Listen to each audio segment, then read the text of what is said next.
Dear viewers, I hope you are all fine. This ultrasound video shows a fetus with ventromegaly and hydrocephalus. Approximately 1 in every 500 American babies are born with hydrocephalus. It may be caused by an infection in the mother during pregnancy, such as rubella or mumps, or a birth defect such as spina bifida. It is one of the most common developmental disabilities, more common than Down syndrome or deafness. You can see the fetal head, and it shows marked dilatation of the ventricles. Ventromegaly is a medical term used to describe enlargement of ventricles of the brain.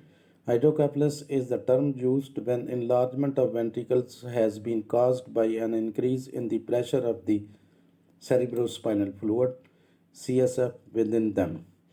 Hydrocephalus is a condition in which too much cerebrospinal fluid in the ventricles.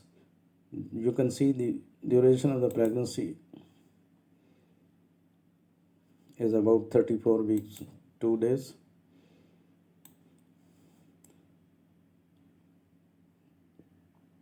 Hydrocephaly is a condition in which there is too much cerebrospinal fluid in the ventricles.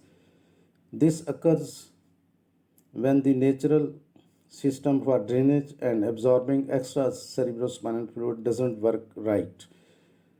The slow enlargement of the ventricles means that the fluid pressure in the brain may not be as high as in other types of hydrocephalus.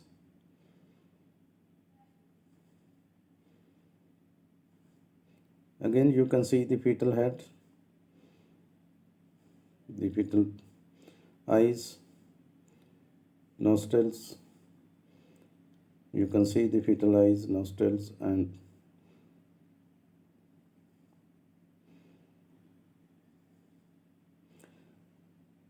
ventromegaly represents enlargement of the fluid collecting system in the brain. It is a pathological process that has many causes.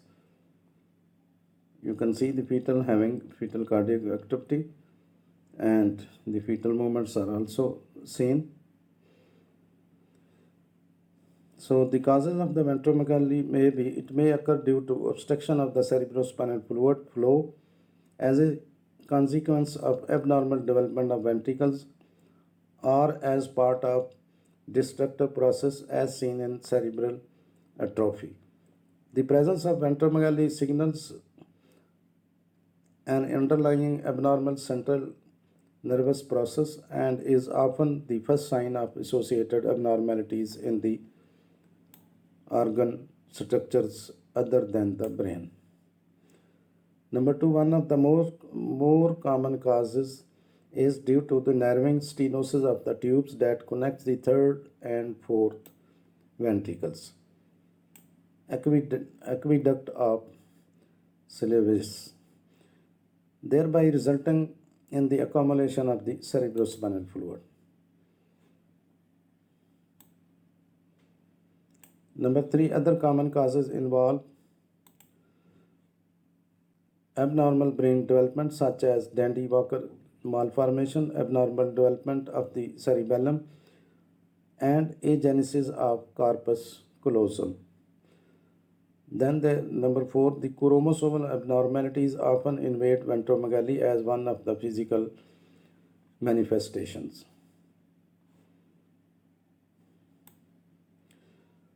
If your child has mildly enlarged brain ventricles or ventromegaly without other complications, the condition may resolve on its own. When hydrocephalus is more severe or progresses, timely treatment is important. Now you can see the placenta is right lateral and is partially anteriorly attached and is partially posteriorly attached. Mild ventromegaly means that one or both of the baby's lateral ventricles are slightly larger than usual. Ventricles measuring between 10 to 15 mm are called mild ventromegaly. Mild ventromegaly is different from more severe form of ventromegaly, hydrocephalus, or water on the brain. Now you can see the enlarged ventricles and the presence of large amount of fluid in the brain ventricles. The chances that mild ventromegaly represents a normal variant decreases with increasing degree of dilatation. Mild ventromegaly is likely to represent a normal variant if no other structural abnormalities are noted and if aneuploidy screening of diagnostic genetic testing results are normal. Ventromegaly can be due to the changes in the normal flow of brain fluid or changes in the development of the brain. Thanks for watching. Please subscribe my channel. If you do like this video, please click the like button. I hope you will like this video. Thanks again.